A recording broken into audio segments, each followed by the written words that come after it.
Welcome to this week's edition of Black Authors Matter TV, where we interview the latest movers and shakers in the African American literary community. You'll meet some old friends, discover new ones, and stay abreast of the latest book developments around the country and even the world. So sit back and relax for the next 2 hours with Black Authors Matter TV co-hosts Gwen Richardson and Dr. Rhonda Lawson.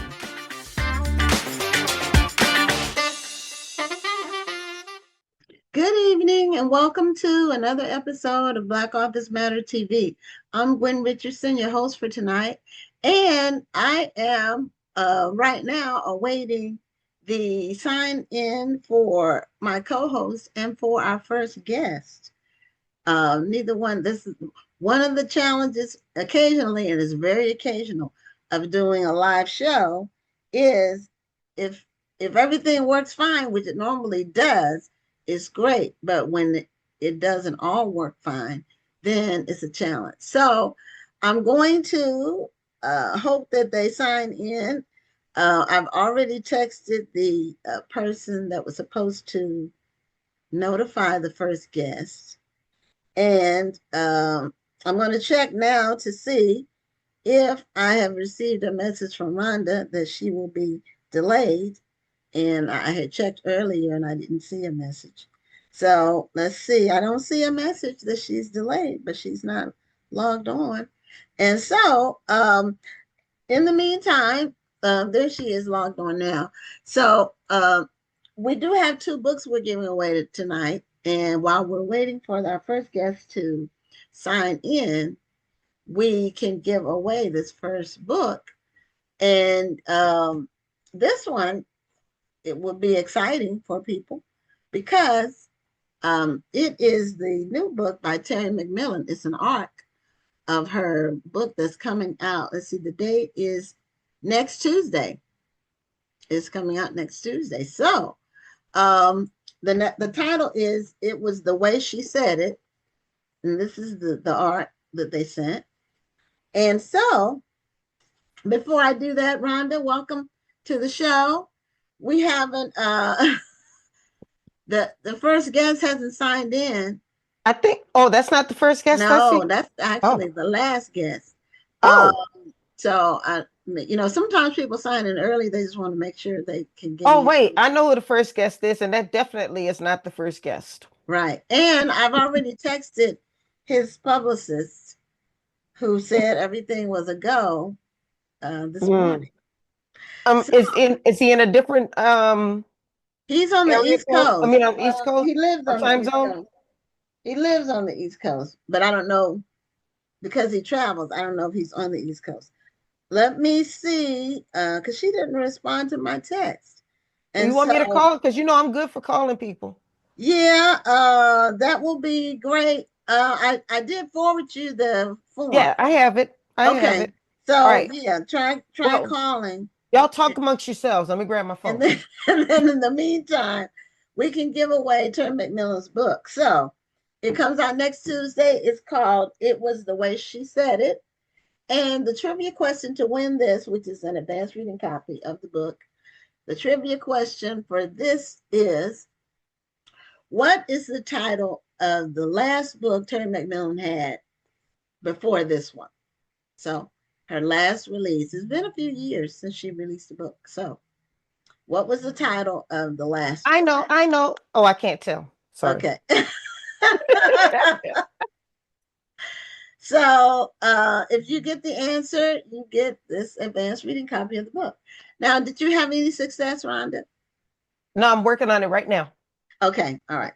So the National Black Book Festival is only 7.5 weeks away. So if you all follow us on Facebook and Instagram, you've been seeing all of the flyers and of all of the, not only the featured authors, but also all of the participating authors. We have flyers for them. And we're also creating videos for groupings of authors. So if you have a particular genre that you is your favorite, you'll be able to see everybody who's going to be an exhibitor in those genres. So we haven't finished doing that. We posted some of them because one, like our children's category is huge this year, bigger than it's ever been. And so that one we're still working on getting all the authors put in that video. And then there's a couple of other genres that we haven't finished yet. And then we also, this year, we're doing something special with the Divine Nine organizations. And so we'll have a video with all the Divine Nine authors who will be exhibitors participating at the festival. And right now, I think we have 20. So including my co-host, because she's a Zeta Phi Beta, as you all know if you watch the show. So I'm not Greek, so I don't. But I think it's great what the Greek organizations do. They do a lot of community service. It creates a sisterhood and a brotherhood, lifelong friendships and relationships, and they do a lot of scholarships and community work. So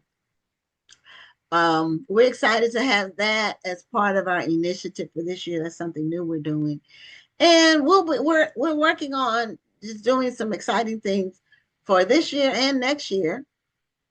Uh, we're actually already working on next year's featured author roster, and we don't, even though we have a few of them confirmed already, but we don't announce it until after this year's event because we don't want to step on this year. So anyway, we are still waiting. Rhonda is on the phone, I think, with the publicist. So let's see if anybody won the book. Let me take a look and see if we got a winner for the book. Let's look at the responses and see if anybody won. Let's see. And thank you all for being patient. We are normally, everything is precision, and we start right with the first interview. Rhonda, did you have any success? No, it was really strange. First nobody answered, and then I got a strange language or something. With the So I'm gonna number? try. Yeah, I'm gonna try again.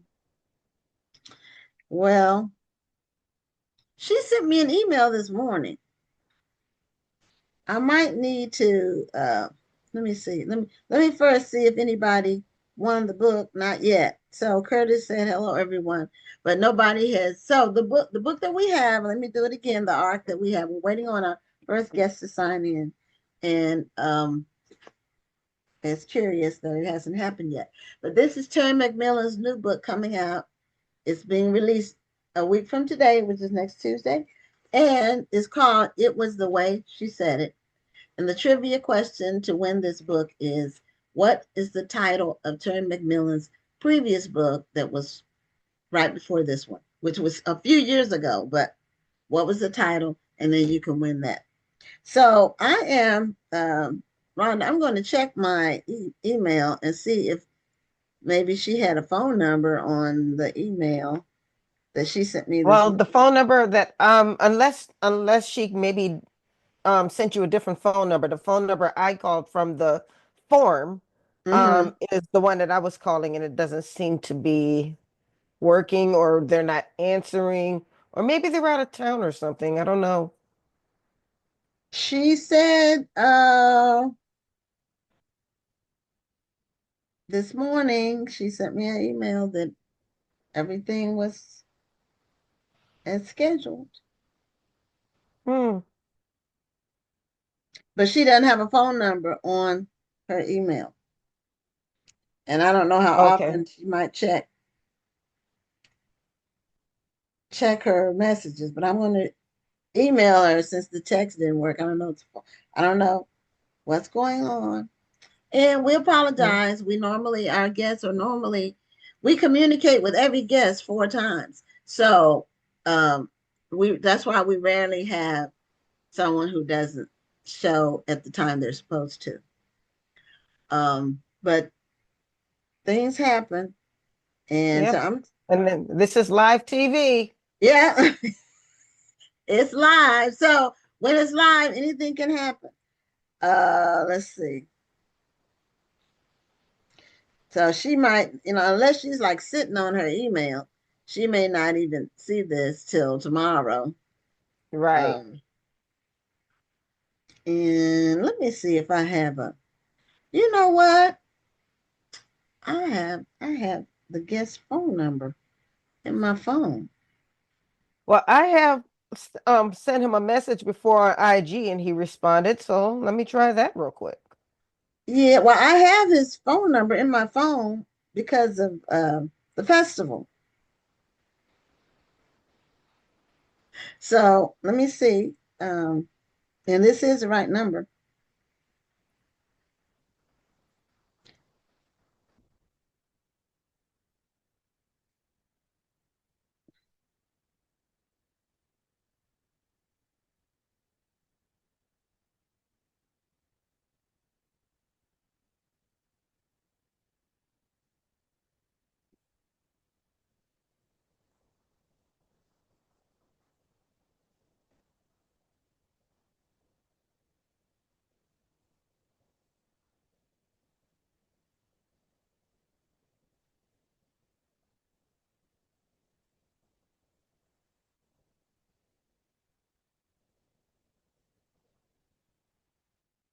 So I had actually texted him. I forgot that I had his number. So so hopefully he's on his phone. But he has a new book coming out. I think it may be out already. Uh he does Dr. Ian Smith. He writes books about health and eating and weight and things like that. But he also writes fiction. So he has a series of books, and it's this is an Ash Kane novel. So this is the next installment in the series. It's called Beyond Midnight. And we're planning to give this book away. I was going to give it away at the end of the interview. But I'm going to see if I get any response back from my text message, which I haven't gotten yet. So somewhere the signals got crossed because I've been communicating with his publicist for weeks. They contacted us about the book coming out, so and wanted to get him on the show Right. talk about the book. So, have you read any books by him? Any of his I mysteries? have. I have. I read one of his detective novels last year. Okay, before the interview, Right. before you interviewed him at the festival. Right.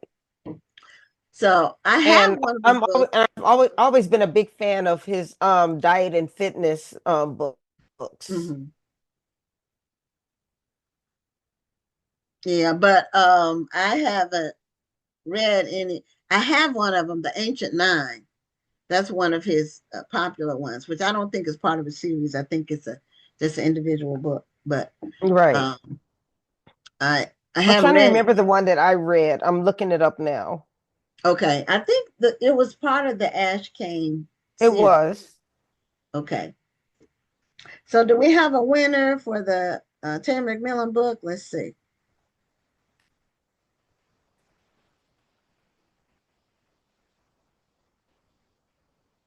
And this is one of the challenges, which it's not a bad thing. I love the fact that the show's live because of the dynamic that it creates, and it is nothing Mm-hmm. canned, it's nothing edited out. It's what the person says in its raw form, and it's very organic. The conversation is just natural and organic, so that's a good thing. Oh, and D Light said, we know this is a well-oiled machine. That's true. It is. Okay, Dr. Ian signed on. He must have got my text message. So, Yay. so anyway, And it was The and Brenda, Unspoken that I read. okay, Brenda Lane Oliver, you are correct. You got the answer. And so you get your copy of the new Terry McMillan book.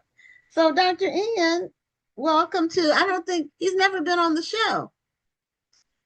Welcome to Yeah, Black Authors Matter TV. You've been to the festival, but this is your first time being a guest on our show. it is my first time. Thanks for having me. You're welcome. And I already Thank you showed for being here. a copy of the book. the new book that's coming out. And or is it out yet? What was the release date? It came out last week. Okay, last week. Okay. Yay! Well, congratulations Is on that a that. standalone or is it part of the No, Ash no, the no, it's Ash not a King? standalone. It's part of the Ash Okay. King. It's an Ash King novel. Well, I don't think I can read that book yet because I have to read my books in order. Well, well, it's interesting you say that. So I wrote all the books as standalones so that Okay. in case people want to start with the most current book, they can Beyond Midnight.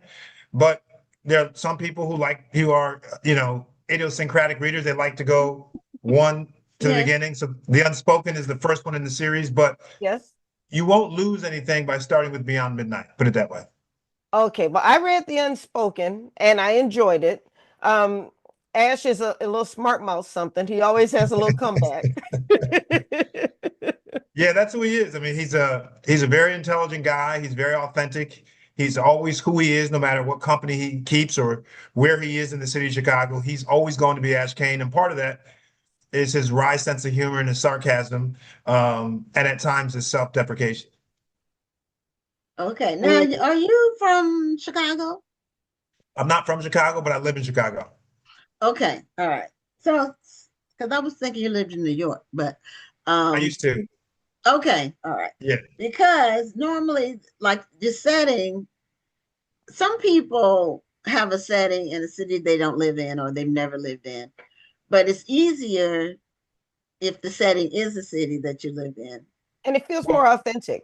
unless you well, create a fictional city or town, and then it doesn't matter. that's exactly right. And I've always believed, and I purposely wrote the Ash Kane novel so that Chicago is not just the setting, but it's also a character in the book. I want people to be sensory stimulated by Chicago. So I want them to hear it, see it, smell it, and taste it. So I take these cases because every book is a case that Ash is working on. But I go through all the neighborhoods, whether it's the affluent North Side or the gritty South Side, or the mix of the West Side, downtown to the lake, on the river. I take you everywhere, and I think it's very difficult. I'm not saying you can't do it, but I think that to try to write an actual city that exists and never to have lived there or spent a lot of time there is very difficult. Um, you'd be better off creating your own city and making it up as you go. So Mm. I've lived in Chicago for a long time, and so it's my city. I know it. And one of the greatest compliments I get from fellow Chicagoans and from those who've never been to Chicago is when they say, "Wow, I felt like I was in the city, I was at the Yeah. restaurant, I was in the streets." Okay. Yeah. That's actually a huge compliment because I have read books. I say this a lot on the show. I'm from New Orleans, and I've read books that take place in New Orleans, and it's so obvious sometimes that the author is not from New Orleans and probably was only in New Orleans for Essence Festival or Mardi Gras because they the only places that they reference are these tourist spots, or they make it seem like the characters who are supposed to be locals only go to the French Quarter and eat breakfast at Cafe Du Monde. And I'll tell you that locals, we're not checking for Cafe Du Monde like that. We might go if we have a hankering for it, but we are not going to breakfast there. Well, and by the way, I've been to Essence Fest a couple of times. I ate at Cafe Du Monde, yes, because you have to do that as a visitor. But Yeah, I agree with you. I mean, what I try to do is I want people to see not just the touristy part. So obviously you got to go to yeah, Navy Pier in Chicago, Lake Michigan. But I want people to see the parts that the Chicagoans know. You know what I mean? I want Mhm. to take you to the South Side, to Jackson Park. I want to take you to Mhm. Hyde Park. I want to take you to these different places that people don't often talk about. Everyone talks about the Magnificent Mile and all the expensive shopping on Michigan Avenue. But my goodness, that's a sliver of Chicago, just a sliver. okay, Yeah. Sliver, you're right about that. Yeah. And it's true that you do need to spend time. Uh, you need to have spent some time in the city that you're describing. I have a two-part novel series, and for the second part, well, I live in Houston, so this both books takes place in Houston. But for the second book, I wanted to um, have a location and an excerpt And so I just like randomly went online to find something like 70 miles, 50 to 70 miles from Houston. And then I said, you know what? I have to go visit this place because I can't just Google it. So we took a day to go to this little town, Brookshire.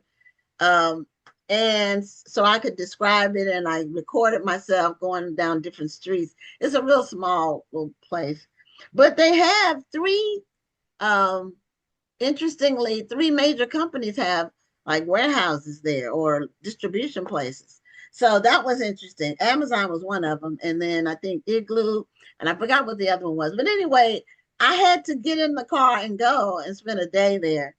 And then I was able to write about the trip there, like what I passed along the way, and like different places. So it is important because it's important to really be an authentic story. You really do have to spend some Even for time there. me, even for me, I've been in Chicago for many, many years.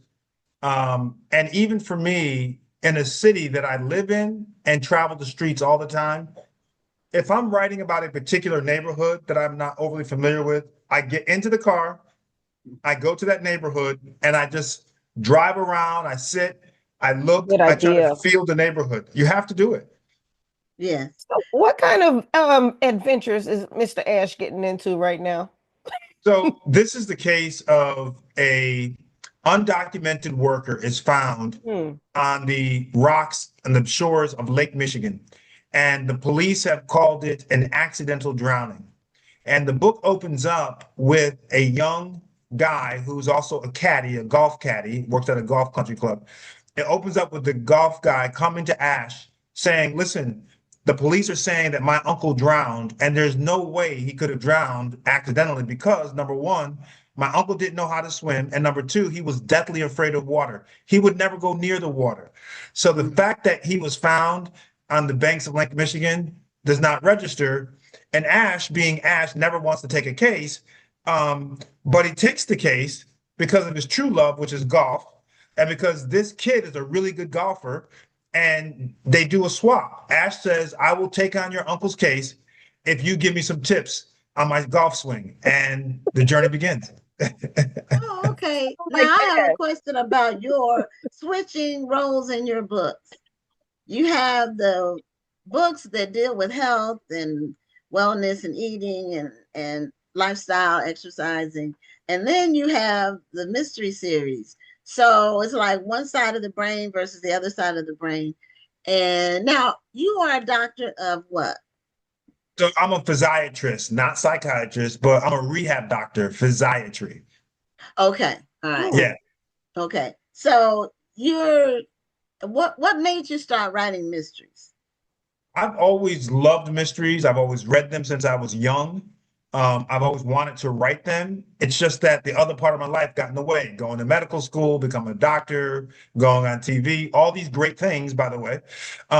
But the health books were a natural offshoot of what I was doing in my career, Mm. most of my career. And so obviously everyone looked at me as the medical guy and the health guy and wellness guy. And so I did it. But predating that, I always read fiction and read mysteries and thrillers.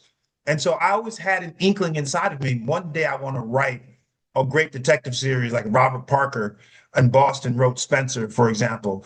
And so I finally got to the point in my career where I'd written so many of the health books, they had been very successful, that I basically twisted the arm of my publisher and said, listen, if you want another health book, you got to publish one of my mysteries. And And see, that's so when you know you're successful. You can Yes. have that type of leverage. Right. I had some leverage. I had some leverage. And so that's how it began. Is it kind of like taking a break? Can you almost like maybe decompress when you're kind of totally departing from medicine for a while? I got to tell you, it is so enjoyable to go back and forth because it really fulfills both sides of my brain. Everyone thinks that doctors are just these nerdy science geeks who only think about medicine and health and biology and chemistry. It's not true.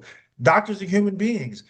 We drive cars, we watch TV shows, we go to the movies, we read books that are not medical books. So for me, I'm a creative. I love creating. I've always loved to create. So it's wonderful for me when I'm writing. For example, I just finished writing a book on menopause. And I'm going to have my good friend Rachel Ray do the recipe. So it's basically helping women Ooh. treat their menopause or try to alleviate some of their symptoms through eating. And so I just finished that book. Now I'm writing Ash Kane again. And so it's wonderful because now my brain is completely free and flowing with ideas and just creating stuff. And so yes, it's a great kind of reprieve or release to be able to go into a world of fiction and just create what I want. Well, maybe in a future book, you can have Ash Kane have a client who's a menopausal woman, and Her name is Rhonda. and something, some kind of storyline, so you can kind of weave those two together. Everyone has said that to me. I don't know why I haven't done it. Now that I've heard it again, I just got to do it. They said, why don't you ever like put one of the characters on one of your diets? Yeah. Really that's a great commercial for your diets. I know. So Well, you could change the name of the dietitian or the doctor in the book. It wouldn't necessarily be you, because that probably right. wouldn't But work. it'll be his diet, though. It'll be his diet. It'll be your diet. So I'm working on that. The one I'm working on now, this book, the next Ash Kane, I'm really excited about. It's mostly based on Mechanic. Mechanic is Ash Kane's right-hand man. He's a Lithuanian guy, very tough, very violent.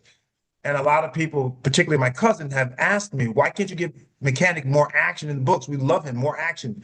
So this next book is all about Mechanic, and it's about some issues that he's trying to solve. And so Ash and Mechanic are working together to deal with a mechanic issue. So it's going to be a lot of physicality. It's going to be a lot of shooting. It's going to be a lot of slapping. It's going to be a lot. a lot of action. Yes. And so I'm having fun time just writing it because Mechanic is a very different character than Ash. You know, Ash is very verbose, talks a lot, as you said, sarcastic, likes to crack a joke at inopportune times, and Mechanic says nothing. Mechanic speaks with two things, his gun and his fist. And so it's fun writing this because now I can kind of bring this character more to life. Oh, okay. Kind of like the guy in The Godfather. The one that they said if he had sold out, they were really in trouble. That's right. And he was a man of few words. I can't think of his name. He does have a violent death. But there's a lot of violent deaths in Godfather. But also when you think of Mouse for in the Easy Rollins. That's what I thought about when you said that. Mm-hmm. Most of these great series, the Easy Rollins series, he's like Mouse. Mouse is like that. Yeah, Mouse has a very famous line. He said, well, if you didn't want me to kill him, why'd you leave me alone with him? Now that is a great line. That's the kind of stuff that you got to respect. That's great writing right there. Mm-hmm. Now, before we go, because we're at the end of our time, because our segment was cut short. But that's okay. I'm glad that you were able to. I remembered that I had your number, and that's I had totally forgotten that I did. I messaged you on Instagram. I was like, he gonna answer. You know what happened? In all honesty, I'm here in LA now. I'm in a hotel room, but I was flying into LA. I'm on book tour, and the flight was late. And trying to drive up, I was just running late. Oh, okay. And so you're in a different time zone altogether. That's why it's still daylight where he is. Different. Yeah. So we are going to be in touch about next year. We have something special that we're thinking about, wanting to run it by you, and just be on the lookout. Okay. Listen, I'm always looking to do something new, so please let me know. Okay, we'll do. Well, thank you so much, and congratulations on your book release. And I am going to get started with your books, but with Ancient Nine. That's the one I'm going to do. Yeah, my Harvard Secret Society book. Let me just say before I go, I created something really fun. I created a $1,000 giveaway for the first person who can solve 4 clues. There are 4 sets of clues, 4 answers. It's on my Instagram page at Dr. Ian Smith, spell the doctor out, I-A-N Smith, and on my Facebook page. And there are 4 sets of clues related to Beyond Midnight. Whoever's the first person to get all 4 right, they get $1,000. So I figured let people have some fun trying to be a detective like Ash Kane. Oh, okay. Now Well, that is fun. mhm. I Yeah, love that's that. an assignment that gives me some encouragement to maybe read the books out of order. So, so anyway, thank you so much for being a guest on the show, and again, congratulations, and we'll be in touch. Thanks, guys. Nice talking to you. Take Nice care. talking with you. Thank you, All right. Dr. Ian. Yep. See you. Yeah, traveling now is just it's like a bugbear. It's Hmm. especially with these flights, they don't, you might end up getting somewhere a day late and all that. It's very challenging. So anyway, we're moving right along. Now, I am going to give this book away, but I wanted to wait because one, the interview was short, but also the clue, the trivia question, I want to wait till after this next interview because he did mention it during the interview, and I wanted to be some time so people will possibly not remember. So anyway, um, our next guest is someone that Rhonda and I have known for a long time. We both individually have known Curtis Bunn for a long time. And we saw him a month ago in Atlanta at the National Book Club Conference. That was our first time, both of us attending, and we enjoyed ourselves very much. And I know how it is to put a major event on, a big event, and to keep it going for years. And I'm going to find out how Curtis does his. And well, we did talk at the event about how exhausting it is. so, Well, so, well, um, I've got to just give Curtis his flowers though, because you've been doing this event for over 20 years, and as long as I can remember, this event has always sold out. Mm-hmm. I mean, and that's amazing. And it sells out months ahead of time. This It's not one of those events that sells out at the last minute. It always sells out months ahead of time. And this is something that people look forward to, and some people even sign up before they leave the prior year. So you're doing something right. Yeah. Well, first of all, thank you all for having me. Good to see you again. So yeah, and glad we that didn't you. give you our welcome to Black Office Matter Oh no, TV. we just started giving you Yeah, your we just started flowers. talking because we've known you so long. It's, it's a natural conversation. But Sure. welcome to the show. Thank you. Thank you. Good to be here.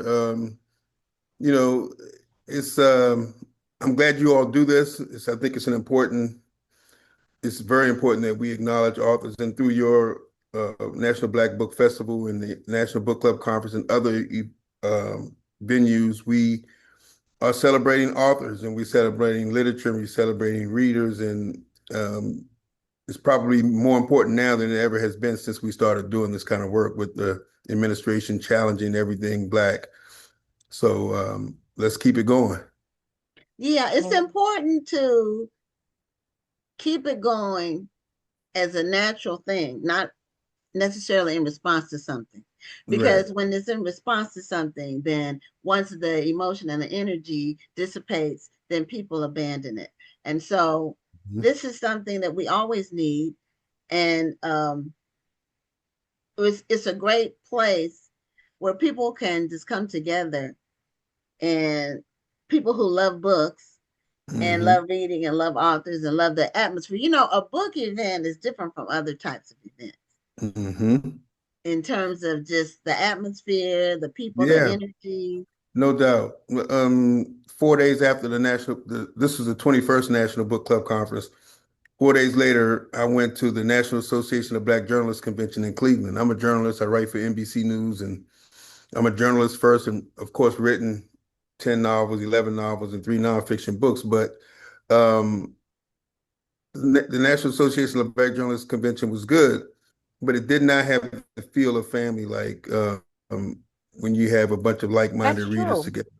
That's Mhm. very true. And that was probably the one thing that surprised me in 2003 when we had the first National Book Club Conference. Just the people, the spirit of the people who came was just so warm and wonderful and comforting. And the next year, it felt like a family reunion because so many people had returned for the second conference, and they knew each other and they became friends. And some of the authors became friends with some of the readers in book clubs. And it's been far more than I expected from that standpoint. I knew the notion of bringing readers and authors together was a positive one that would be beneficial, but the idea that the folks really loved each other and had this common bond through books and through the love and respect of authors that made it so much more special than I could have imagined. Now, Rhonda and I both wanted to know what gave you the idea to do this conference, Well, the National Book Club Conference. I wrote my first book in 2000. It's called Baggage Check. It's about three friends who like each other, love each other, but in relationships they have troubles because they carry baggage from one relationship to the next. And I started meeting with book clubs, and I left those book club meetings feeling so spirited and uplifted, like I do when I leave church, like I was better for the experience. Because we laughed, we talked. It may not have been as much fun if they didn't enjoy the book, but in that case, they enjoyed the book. So we had a great time talking about the characters and the process of writing.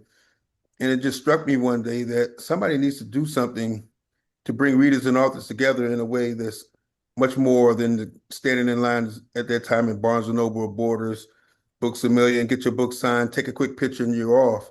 Let's bring these readers together. And I told a friend that, and he didn't get it. He was with a young lady. Neither one of them got it. And it really disturbed me. I'm like, I know I'm not crazy, but it also inspired me. And the other thing that inspired me was that when I wrote my book, I was trying to get some publicity and I couldn't get anybody to do anything. Essence ignored me. And even I worked for the Atlanta Journal-Constitution at the time, and even my own newspaper wouldn't write anything. I think Ebony Magazine ended up writing 2 paragraphs about it, saying it was a great, entertaining, fun read. And it struck me that when Terry McMillan comes up with a new book, or Eric Jerome Dickey, or one of the very popular authors, they, in essence, it was right there front and center. And I'm like, where's the idea of supporting authors that you don't know? I mean, what about discovering authors? And so that was the second part to what inspired me to create the conference, attending those book club meetings and really enjoying them. And then also saying, let's create a platform where we can get authors who are talented but may not be as popular, a venue where they can be in front of readers that really take books seriously and are conscientious readers. And so that was the origin. And I started, and then about 8 months later, that same guy who said he didn't think it was a good idea, 8 months later he came to me. He's like, that book club thing may have some legs. I'm like, yeah, it's happening next month. He was shocked. So, but yeah, I think we are all inspired by our own experiences, and that those 2 experiences for me made me feel like somebody needed to do something. And if somebody needs to do it, why don't I do it? And I had no idea, though. I still be doing it in 2000. What is this? 25? Like, you can believe that. Yeah. Now, and it's really good to hear the backstory about how you got started. And then, so my next question is, how have you been able to keep it going? Like, what is some of the ups and some of the, I won't say downs, challenges keeping it going? Well, the challenges is just that, first of all, it's a lot of work. It's almost like planning. They say you take a year to plan a wedding. So, it's 400. We're looking at 400 people now. I've leveled it off to 400 over the last several years, but in 2008, 9, 10, 11, we were 600, 700, as much as almost 800.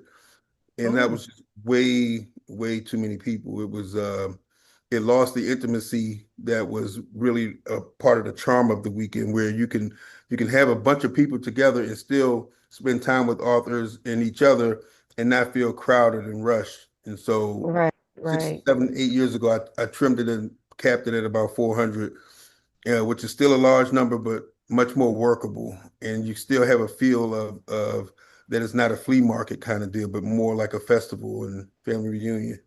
I would say more family reunion than festival. It didn't feel like a festival at all. Right. It really felt because we were seeing familiar faces. We were seeing people that we only knew on social media, and then we finally got to go face to face with them, and it just felt different. So it just really felt like a reunion more than anything else. I think you're right, and I've been surprised by, as I mentioned, just how I knew the readers would get along, but the readers and the authors have enjoyed it as much or more than the readers. I mean, the authors love to come and and they become friends with readers. And you go down to the lounge in the lobby, and they're sitting there with readers that they just met or met years and years, a few years before at the conference. But some of the challenges were in the beginning, in particular, is like just getting somebody to come, some readers to come, authors to come first to commit. Nobody really knew who I was. That book I wrote, Baggage Check, ended up becoming #1 on the Essence bestsellers list. So Essence began, Essence that was ignoring me they were now calling me You had trying. to prove yourself, Curtis. Yeah, I guess so. It worked out fine. So now I said I want to have this idea. So who do I want to come? And so I thought about one of my favorite authors at the time, and still was Walter Mosley. And so I reached out to him. I don't even remember how I ended up getting to him, but he said, "I like it. I'm count me in," and that just legitimized everything. So then when I reached out to Kimberly Lawson Roby, I can say, Walter Mosley's coming. So she would say, "Okay, I feel comfortable. I've seen your name, but I don't know you. But if Walter Mosley's going to be there, it must be legit." And I did the same with Trisha Thomas, Victoria Christopher Murray, Omar Tyree, Lalita Tatamy was there that first year. And we had a really strong lineup. Nathan McCall, who had written a best-selling book, who went to college with me at the great Norfolk State University. Oh, Yes, I read his that's book. something I wanted to mention to you. I'm from Newport News. Oh, When I really? saw that in your bio, I said, I need to tell him that Never knew I that. had a Yeah, lot of people I grew up with that went to Norfolk State. I bet. I bet. Yeah, I Yeah. used to fly into that airport in Newport News sometimes before, I guess, AirTran was going through there years back from Oh, Atlanta. shoot. I forgot about AirTran. That was a Right. Well, long time ago. it used to be Eastern a long time ago. Wow. Eastern Yeah. Airlines was Hmm. the main airline, and then they Yeah. got bought or merged or with Yeah. somebody, Merged but with it someone. used to be a Hmm. lot of small airlines, and then now it's Hmm. just a few big ones. But anyway, so Hmm. go ahead. Yeah, so the challenge, that was the first challenge of the first year. After that, the word started to spread a little bit. I've never paid for any advertisement. It's always been word of mouth. And so that's why every year we have 100 readers who say that I can't believe this is my first time coming. I never heard of it before. So we just used word of mouth to spread the word. But then it went from that to now I have to manage what authors to come because now almost all the authors want to come. We've had Mhm. everyone, we've had, quite a success over the last 22, 21 years of getting really big name authors and celebrity authors and authors who were on the come up who became really, really talent, showed their talent and really emerged onto the scene. Mhm. So now it's really, I have to be very intentional and conscientious about making sure that I have a balanced selection of authors who um, represent several genres, whose books will fit the crowd that we have. And what I've learned is that these readers I mean, you guys know this probably as well as I do. These ladies are something else. I mean, they read everything and they are Mhm. serious and they know the characters and they know the authors. And um, I know some of them in 2 and 3 and 4 book clubs at a time. I'm like, how could you possibly do that? But Yeah, I'm in two. wow. I'm in two. Cause City has its own book club that we started when we opened the Yeah, store in right. 2000. And then I'm in a book club with my church. Mm-mm-mm. So Well, I'm an avid reader. So, Yeah. but I still, because of the show, I Hmm. get exposed to so many books and so many authors that Yeah. now my to be well, read one shelf is thing packed. one thing I think is special about the event, and because I'm looking at the comments, and there, you have Tony Bonita who's been there 16 of 20 of the 21 years. Hmm. But then you have the Social Book Club who's never heard about the event before. But Right. one thing I think is very special that I didn't even know you did was the awards that you give to the book clubs, Yes. not just for reading the most books or anything like that, but Mhm. for community service and community impact. And Hmm. I think that kind of makes it even more special because the book clubs are like, okay, we're going out there, we want to win an award. Yeah, from the very first year we gave awards out. And I think it's just important. What I've learned also in meeting with book clubs in 2000 was that these ladies get together because of the books, but the relationships that they build and what they do is what keeps them together. And so Yes. they go to these homeless shelters, they donate clothes or coats or whatever, they read to kids, they do so much. And I like to acknowledge that. And I'm hoping that some book clubs who just get together to drink and have fun, and which is nothing wrong with that, maybe they'll be inspired seeing these ladies come on stage and hearing about what they do. And I've heard from Right. book clubs who said, we didn't do anything until we came to the conference, and now we are doing stuff in the community because we can make an impact, and we all in some way can make an impact that is significant. And you mentioned Tony Bonita. Look, Tony Mhm. came I guess about 15, 16 years ago. We're friends now. I mean, so many of these ladies are, I see them and it's like family. And I feel like I gain a couple dozen every year. So my friend list has extended exponentially since 2000. And I really feel good about that. Never anticipated that as part of what would take place. Yeah, and Tony's also a regular viewer of the show, like every single week, Hmm. and for 5 years. I think she might have been watching our first show. I don't know, but she's an avid reader and viewer Yeah, and great contributor. supporter. Yes. Contributor. The thing Yeah. about book clubs is book clubs have avid readers, Hmm. people who really kind of devour books, and that's different from the occasional reader Yes. or you know a person who might read one book a year or something like that. it's Hmm. it's a totally different kind of reader, and the way that you uh, have the book clubs in the different rooms. I Hmm. didn't get to go in those rooms because we had the vendor table, but I could see they when they would come out, they would talk about each session that they went Yeah. to. Yeah. So it's it's a great formula. Now you also travel with your the book club conference people, and you've gone out of the country several times. And I think don't you have something coming up next year? Yeah. So I want to go back to one thing before I get to that Okay. about the book clubs and how they're different readers. And one of the elements that I will reinstate for next year was a panel discussion called "Maximizing Your Book Club Experience," where book club members, 4 or 5 book club members, will be on a panel where they talk about how they run their meetings, how they do community service work, how they pick their books, whether they collect dues, because every book club operates differently. I've learned Yes. that going to so many, some people have a lot of food, some people have snacks, some people, you just get right into it. Some people say, let's Right. socialize. So there are all these different methods.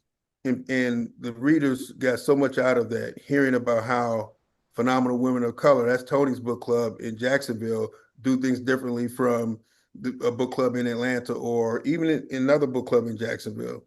So I think that's an element I really wanted to get back to. We kind of lost track of it because sponsorship has have been a good part lately.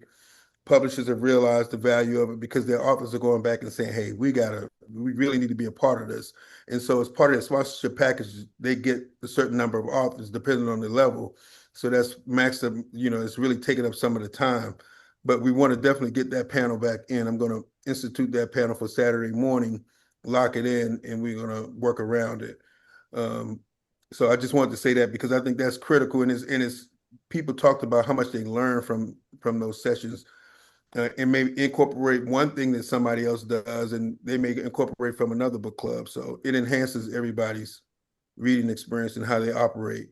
But for the 5 year anniversary, we went to Ghana, West Africa in 2005, had an amazing experience. And then we said, we'll go somewhere again 5 years later. And so the 10th, we went to Johannesburg and Cape Town, South Africa. Okay. Another incredible experience. And we in Ghana, we had two Ghanaian authors. Um, Oh, uh, wonderful. Yeah. the woman who played Whoopi Goldberg's sister in The Color Purple, Acacia Busi or something like that. Her and her sister were both authors, and they were there. And so we read their books and talked about their books. And then in South Africa, we had an author named Maxine Case who came and talked about her book, which was great. Mm. But the people who travel with us was like, we need to do this more often. 5 years is too infrequent. So we started we started doing it every other year. And so we went to Italy in 2015. We went to Spain in 2017. Italy, we went to Venice, Florence, and Rome. Uh, Spain, we went to Seville, Madrid, Barcelona. Then we went to Greece, which was Crete, Mykonos, Santorini, Athens. I'm just really mad that I missed all of this. Yeah, we Yeah, You went. I about to didn't. be I sick. didn't. I only heard about a few of the trips. I didn't hear about the European Yeah. ones. I Curtis, you only about heard to Yeah, be about sick the of me. African. yep. We went to Morocco and Portugal, and we went last year. We went to Oh, France, to Paris, Monaco, Seville, Nice. I mean Nice, Normandy. It was spectacular. So next year we're going to South America, Argentina, okay. and Brazil. And then we'll decide in the next year where we're going to go in 2028. So you all do this separate from the conference. It's separate from the conference, yes. And we Okay. don't do books, but what we do is that we incorporate Black history in all of these places. Most of the places that have Mm. a history, most places around the world, we are Yeah. involved in. And so Hmm. we visited Black Paris last summer.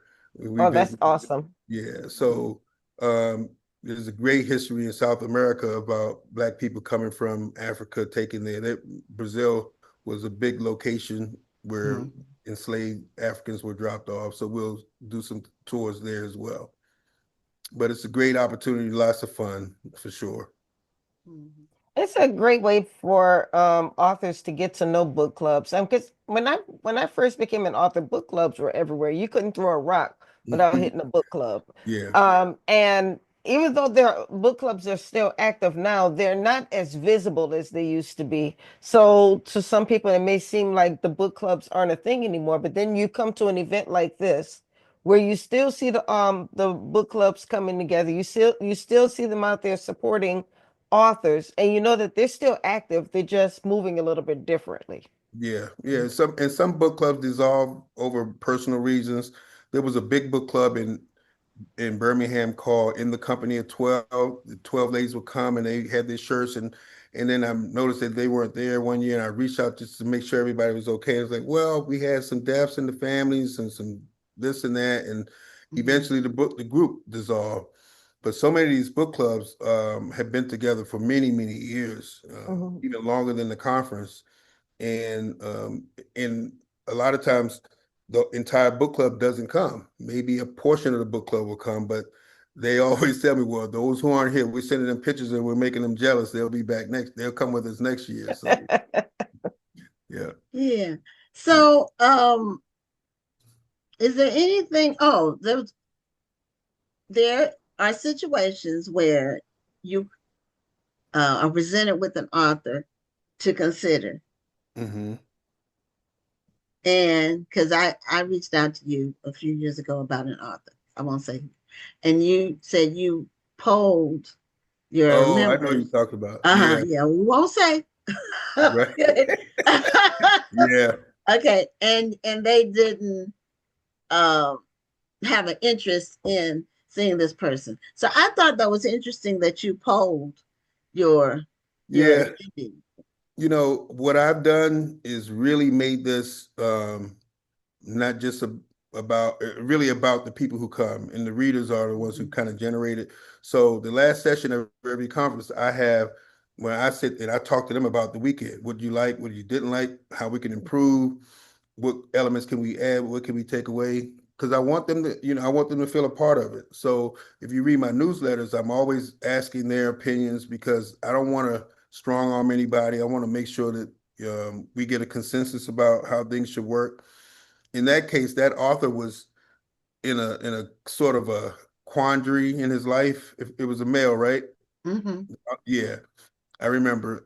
Yeah, so Tony might have been one of the people, but I know Ebony Evans at ICU Book Reading Network in Detroit and a couple of others who I trust. I reached out to, and they said, "No, I don't know at this time because of the nature of his family and and what he had done." So in any case, I trust the readers.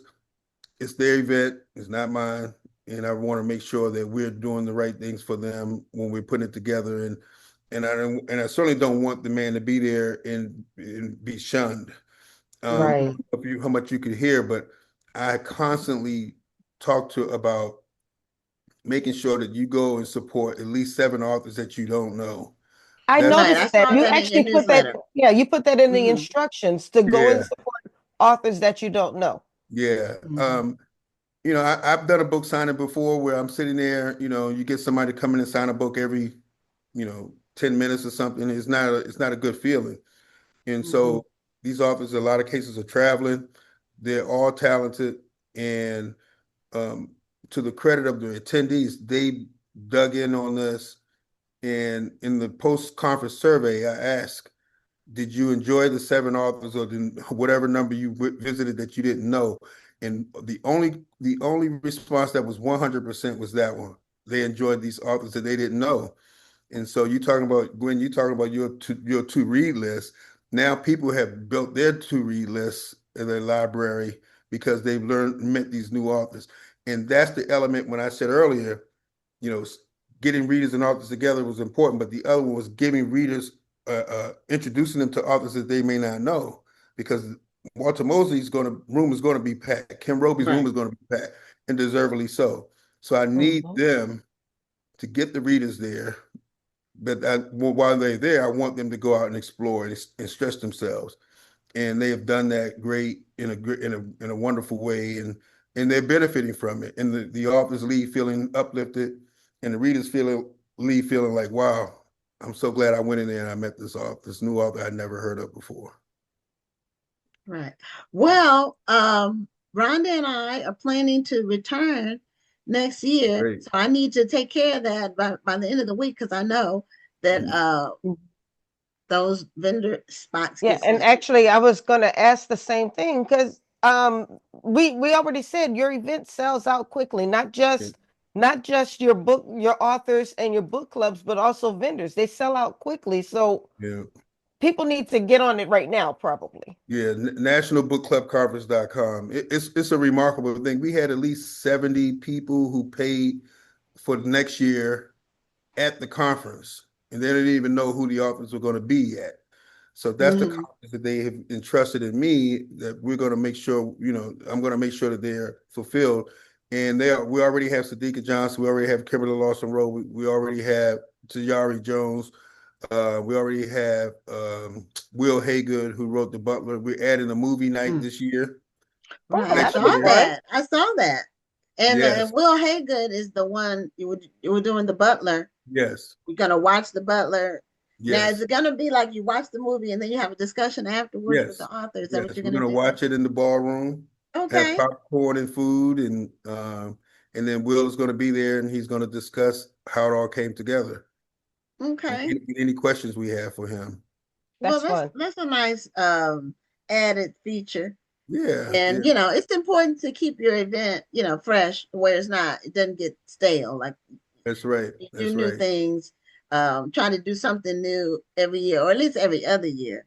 But Yeah, and have a good rotation of authors, your featured people as well. yeah, yeah. And generally, authors do not come back to back years. The featured authors don't come Right. back years. We bring in more because if you Mhm. were there and you saw them this year, you don't, we want to keep it fresh, as you Right. said. So, Mhm. um, that's the part of the process I'm going through now.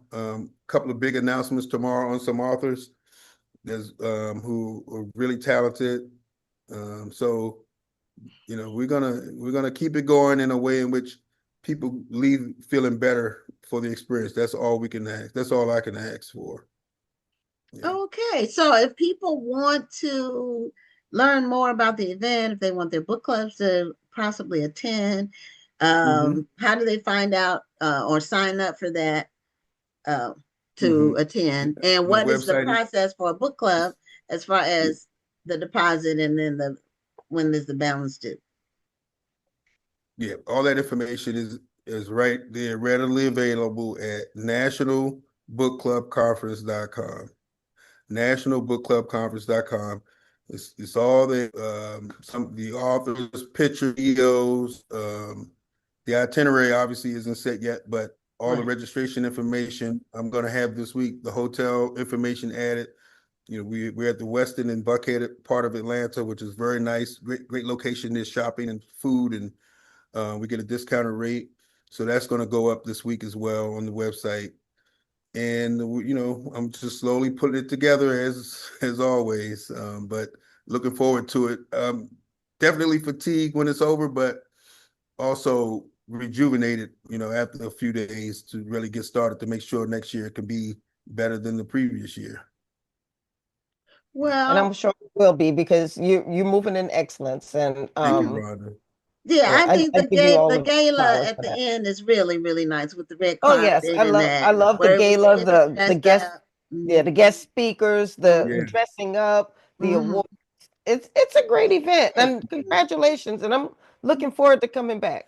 thank you, Rhonda. And thank you, Gwen. I really appreciate it. I'm so glad you all were there, and I'm glad you're coming back. And you know, we're gonna make it happen. And I have to get back down to Houston to your event at some point soon. I got a new book I'm finishing up, so Okay. um, maybe next year. Okay. All right. Your event Well, is in October? yes, the end Yeah. of October. Okay. October's the end of October. So yeah, Cool. and we do the same thing. We don't have the same authors every year. In fact, it might be 5 years before somebody repeats. We try to keep it fresh with new people. I get it. Yeah. I So get it. anyway, thank you so much for being a guest. You will hear from me before the end of the week about our vending for next year.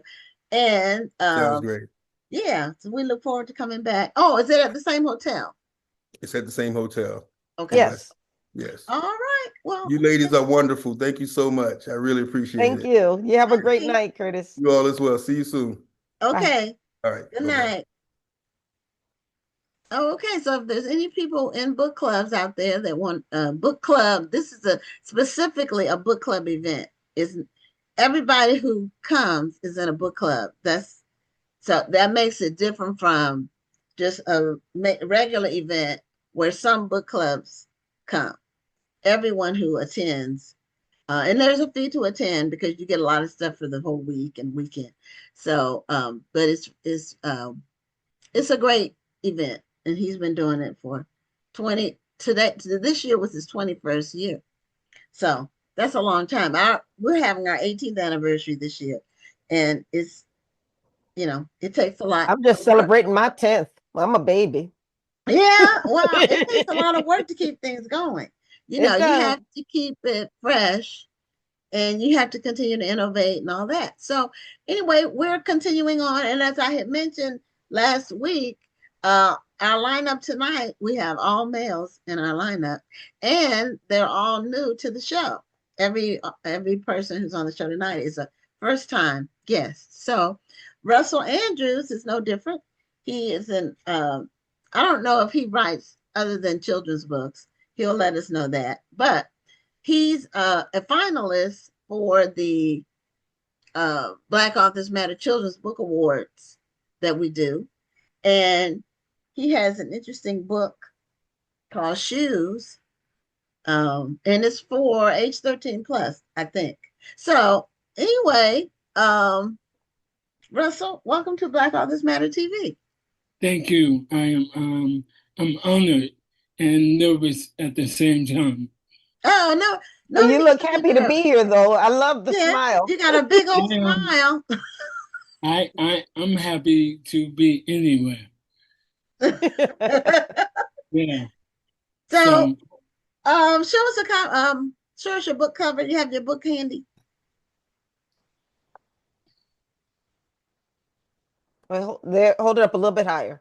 Yeah, a little bit higher. Okay, so we can see the bottom.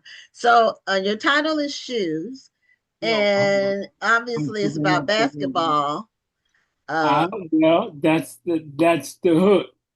It is okay, it is it's not about basketball, but okay, basketball is the young boy's dream. But it's okay. about his life and his journey. And I have to tell you that I don't know him. I met he and his family in a Salvation Army in 1986. It was at 4340 Griggs Road in Houston. And I Now, saw when the you family. said Griggs Road, I was like, I'm in Houston, so I that's where I live, live. I'm from Houston. You're from Houston? Okay, I didn't realize Yeah. that. Yeah, I born in Huntsville, but I've Okay, lived in actually all over Houston, but I grew up in South Park. okay, all right, And so this Salvation Army, and right next door was it used to be a Leaners across the street, and there was a S&H green stamps right next door. Yeah, that's how old I am. And yeah, I remember the S&H green stamps. I was a yeah, kid, but for people who don't know, the grocery stores would give you these stamps, and you yeah, would have a book that you like. It's like a postage stamp. They were like postage yes, stamps, and you would have a book that you kept them in to accumulate the stamps. to And then get I think they had a whatever. catalog or Yeah, something. yeah, yeah. And then And you could get neat stuff. oh, and it, listen, we So were my regulars. mom had an S&H stamp. I haven't thought about that in many years. My mom kept those. We had those, and we were regulars at both stores. So real talk, and I say that with pride as well. Um, I was at this particular Salvation Army when I saw this family come in, a single mom and her three kids, the oldest of them being a young man she called Junior. And he's Junior in my book because I don't know his name. And she is Mama in the book. And his siblings, I gave my niece and nephew's names because I didn't know them. But what happened is I followed them around the store for about an hour because I was so captivated by them and the young man's dignity. It reminded me of my brother and I and my mom when we would go, but they were there in their shopping that day in the Salvation Army like it was Macy's or Foley's or whatever we're used to at home. Yeah. And it turns out that they were shopping because the mom was getting married the next day. So it's, Oh, sometimes the creator will grab you in your collar and mhm. he'll say, Russell, you have to. I was young, working at the prison, a little on the arrogant side, and I needed some humility. I wasn't a horrible man, but I was just young. But watching this little boy and over this hour and a half, hearing what the story was, the mom's getting married. The young boy was burned in a fire. He always wanted to have a pair of Converse, but because of the injuries, he had to wear these black boots. And so all the kids in the hood called him shoes, right? But he Mm. has this dream of playing ball. And it turns out that there was an old pair of Chucks, what we call them, on the books on the shoe rack. And he kept going back, and his mom was shopping for curtains and little dress for his sit. It was something blowing my mind. I was so humble, and I'm always emotional anyway. So I had to hide behind the coats and stuff, and I was being a voyeur. And It turns out that the little boy, Junior, tried on the shoe. It didn't fit. He took off a sock to the other foot. Still didn't fit, but he loved them. But they were so worn, so beat up, that they had on the bottom of them, ladies, on the bottom, it was marked NC. I didn't know what it was. Junior didn't. But he took him up to the counter. And his mom said, well, baby, I can't get them. We don't have the money. I promise I'm going to do something nice for you, blah, blah. I'm watching this, wiping my eyes, grown man. And he took him back. And when he got back, there was an old man who worked in the store. And he said, did you look at the bottom? He said, yeah. I said, you see what it says? He says, yeah. It says NC. He says, do you know what that means?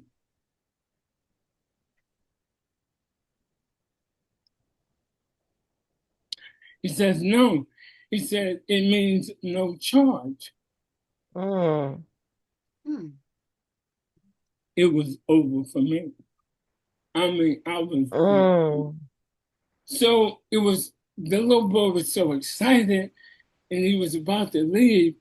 And the old man in the store reached in his pocket and he said, Junior. And Junior stopped. And I'm thinking, hell, I just learned his name. How do you know? He said, every basketball player needs new laces. And he gave them to him.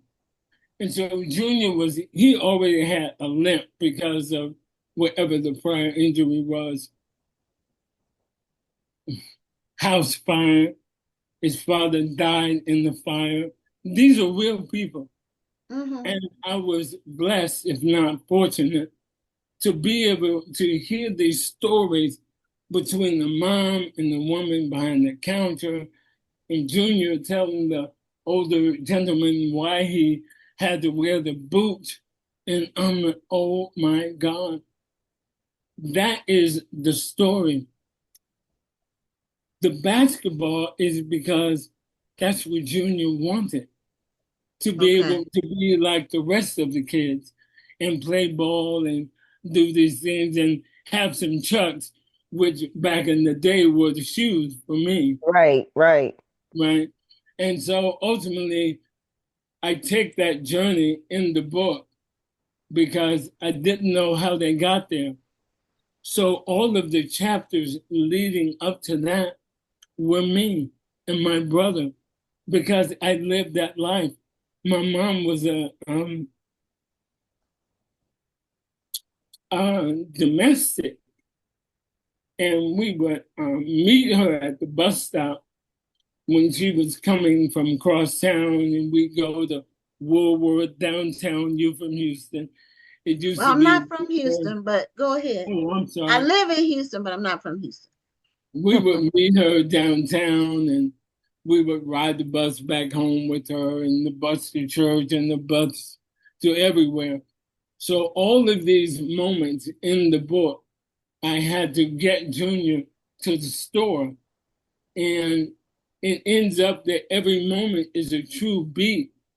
But the blessing was seeing Junior and his mom on that day in the Salvation Army somewhere that was familiar to me. And I never wanted to write it to sell it. It's been 38 years. Yeah, I was wondering what you held on to this story for so long. Well, again, I didn't want to write it to sell it. I just didn't want to forget them.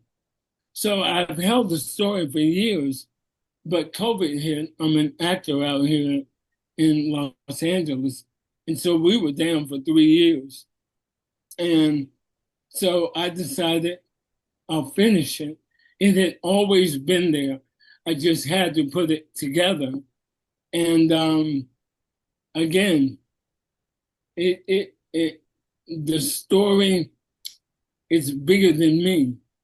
And I had to back away from it to come to it. I had a friend of mine who was a tremendously famous writer I remember he saying that, kind of back up and listen to your characters and let them speak. I Yes. already had Junior's story. I already had mine.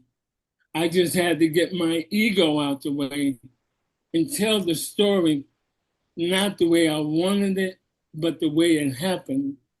And so I revealed some things in those moments leading up to meeting Junior that are real. And I'm proud of them, and I actually am excited about the book. I thank you for, for letting me in. There's so many people with so many books and so many titles to their name. And I'm coming home with a project that's about my home. So I'm excited. Yeah. Now some of the things you mentioned, even though I'm not from Houston, Mhm. these things were happening. I'm from the East Coast. So the S&H stamps, that was nationwide, I believe. Oh, okay. We I never knew that. Yeah, because I was in Virginia, so my mother had them. And then Woolworths, that was everywhere. Yeah, I think Woolworths was like one of the first places that integrated in some cities. I forgot which city it was. North Carolina, Woolworth County. Houston. Yeah, Yeah, yeah, Woolworth, because people couldn't sit down and eat at the counter in Woolworth. absolutely. And Well, so that was I'm before older than me, you. but I heard about it. Well, by the time I was coming up, we could eat at Woolworths. But Oh, well, before me, they couldn't. yeah. So that's just things you mentioned that we did not have a Wieners. I think Wieners is either Houston or Texas. I know It that's was very here. Texas. Yes. Okay, but we didn't have Yeah. Wieners. But we did have S&H stamps, and we had Woolworth. Right. And that Salvation Army, I was just there about a month ago. I was back home. It has been multiple resale shops, Goodwill, Salvation Army, and Okay. whatever else, whatever gentrification or economic times allows, but it's still there. And yeah, it's still there. It's So, still, did you have any more contact with Junior and his family after seeing them at the Salvation Army, or was that your one encounter? I saw them walk in. I followed them. The bus stop was right out the window. I saw them leave and go to the bus stop. It's been 38, almost 39 years now. I've never seen them again. It's amazing the impact that a moment or a person can have on you. And it was probably just meant for you to see them because Mm. it really taught you some lessons that you hadn't thought about before. And you said that you were kind of arrogant at one time. And I think this experience kind of humbled you in some ways. It absolutely did. And I was very humbled by it. And yes, those stories come to you. We all have stories. If anything comes from my 10 minutes here, we all have stories. And what took so long also is I didn't want to create anything. I wanted to tell. Junior would be 49 or 50 right now. Okay. And and obviously he lived in South Park or somewhere in the area. Um, I happened to see them then. When they left, I never saw them again. I didn't ask their names. I didn't speak to them. But it was there that I met and was just totally, totally impressed with the dignity of this young man and the respect his younger siblings, who were, I have to assume, 5 and 6, 5 and 7, and the responsibility his mom gave him. Junior, take care of the little ones, quote unquote, that's in the book, while I shop for a few things. And um, I was supposed to see it. And again, Right. I, a young man. I was single, but I love resale shops and Salvation Armies. I grew up in them. So again, they weren't foreign to me. And I like old jackets, hats, and whatever. And but it was on that day that I needed to see and meet Junior um, and his family. But again, if I don't know where he is, I don't know where to find him. I don't know how do you research a man dying in a fire and his son and children and his wife, widow now, is getting married tomorrow. I was told up when I found out what was happening. Wouldn't it be awesome if one day he just happened to pick up this book and recognize his story and reached out to you? I have done a couple of podcasts in the past year, and I've said that, and thank you for that. I have said, if he's listening, if there's a family member listening, I gave their address to the store, Mm. 4340 Griggs Road. It's at the corner of Griggs and Cullen. It's Okay. still there. And um, all I know is Junior. That's the only Okay. name I got. But everything else was trying to fill in the blanks of who I imagine this young boy is or was. Um, I'd love for, boy, if he walked into Fallbrook and told me, he's, if he said, Mr. Russell, I'm Junior, yo, y'all would have to carry me out. Because my hope is that it's funny you said that because everyone says that. What if one day he picks it up and reads it to Hmm. his kids or grandkids, not knowing it's him? Yeah, it recognizes the That, story. that would And be, you'll be at the National Black Book Festival. So that's why you said walks into Fallbrook. if he, yes, yes. And I cannot tell you, I know you've been getting all my emails. I'm blowing your computer up, I know, but Well, again, at this time of the year, in terms of the amount of time before the festival, all the authors are blowing up by email. So you're okay, not by yourself. okay. I Yeah. just, So that's just just the want nature of to, it. yeah, I just want to get it right because again, it's my first.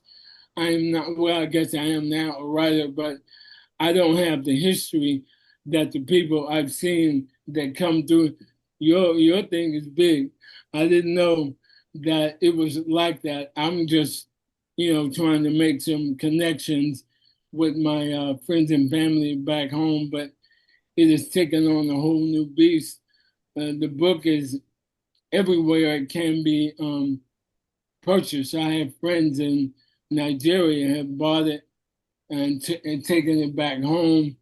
The UK, Canada, all over the country.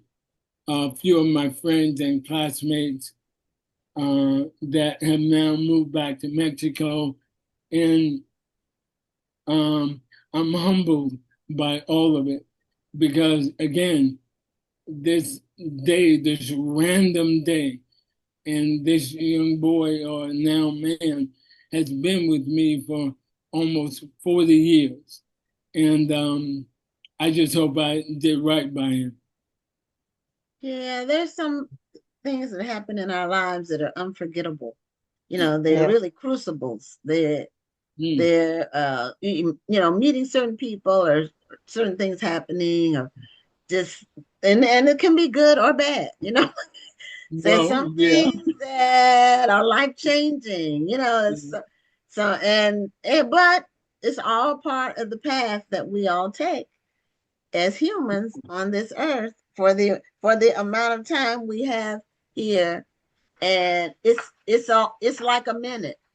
It's very Amen. fast. That's true. Amen. Mhm. Amen. Also I wanted to mention that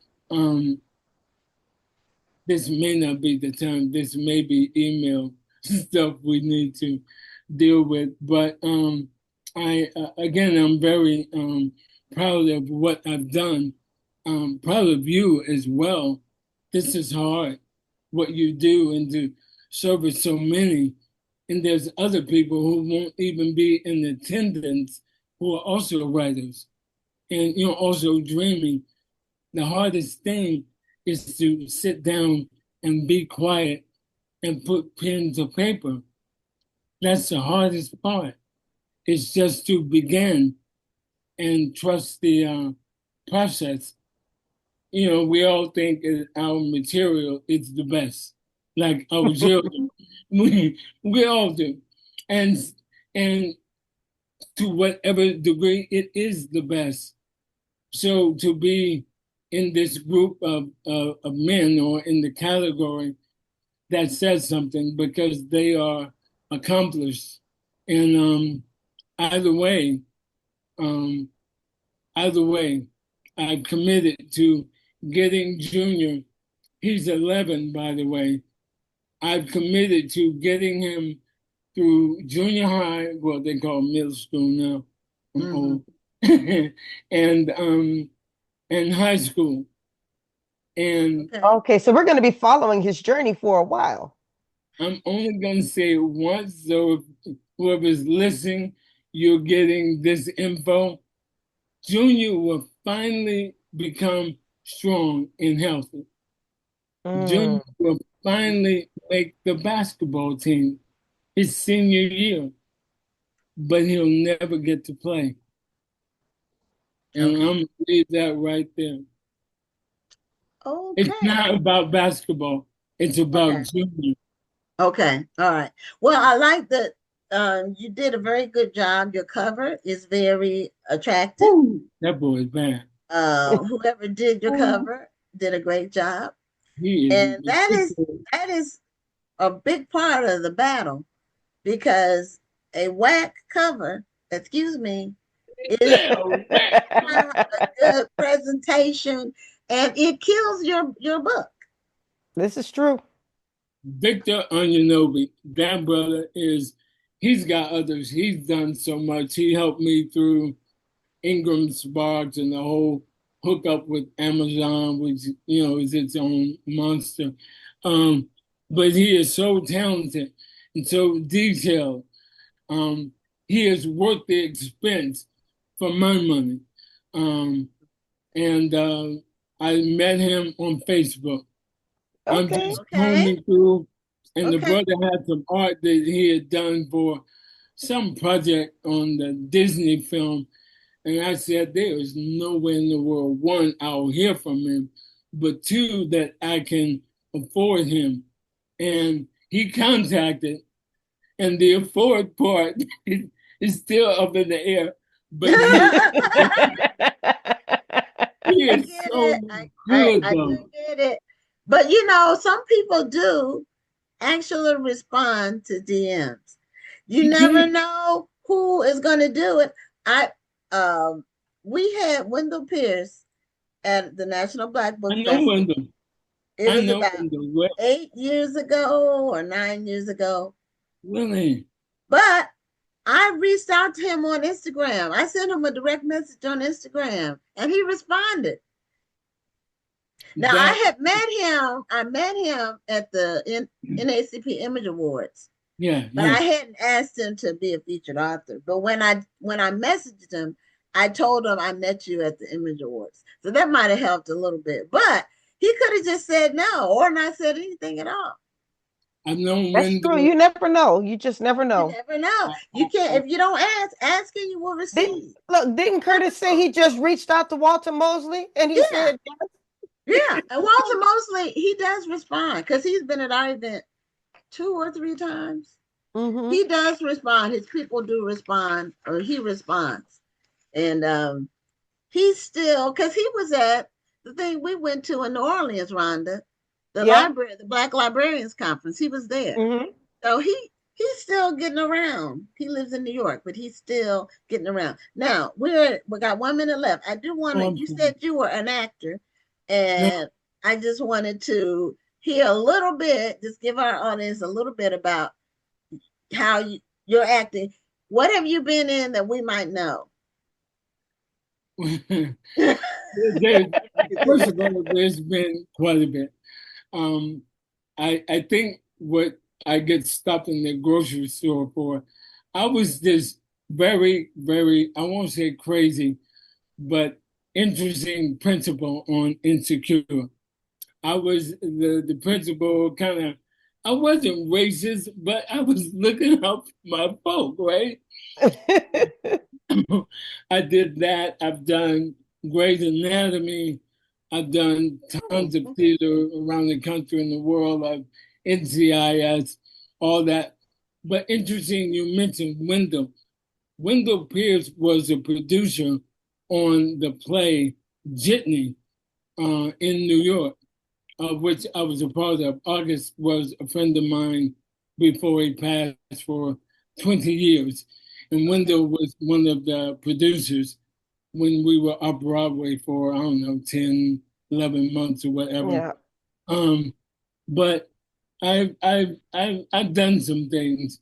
My website, to make it easier and, kind of excuse my rambling, is arussellandrews.com. And so all of my stuff is there.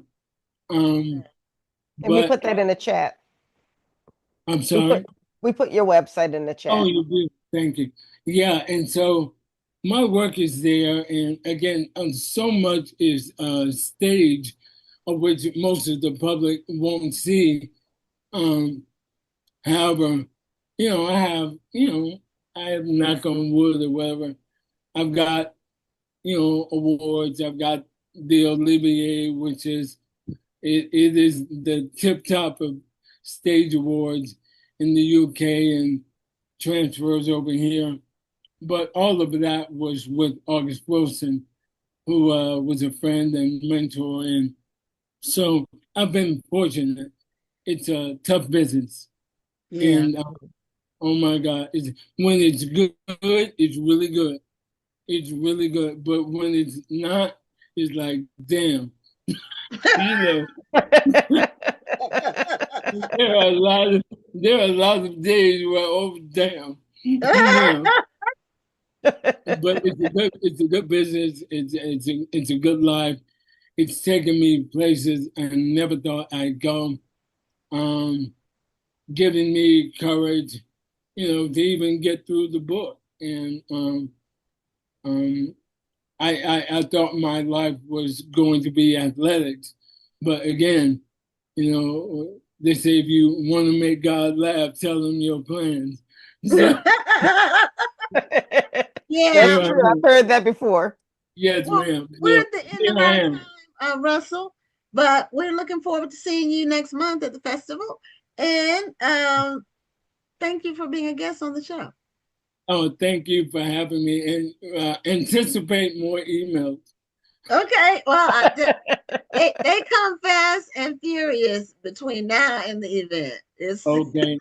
So, and I'm sorry, Dr. Lawson, I didn't introduce myself. It's nice to meet you as well. Well, thank you very much. It was wonderful to meet you. All right, take care, ladies. I'll see you soon. Okay, have a good night. All right, thank you. Okay, so we're at the final interview for tonight, and each one has been interesting. These are all new, and I do want to say that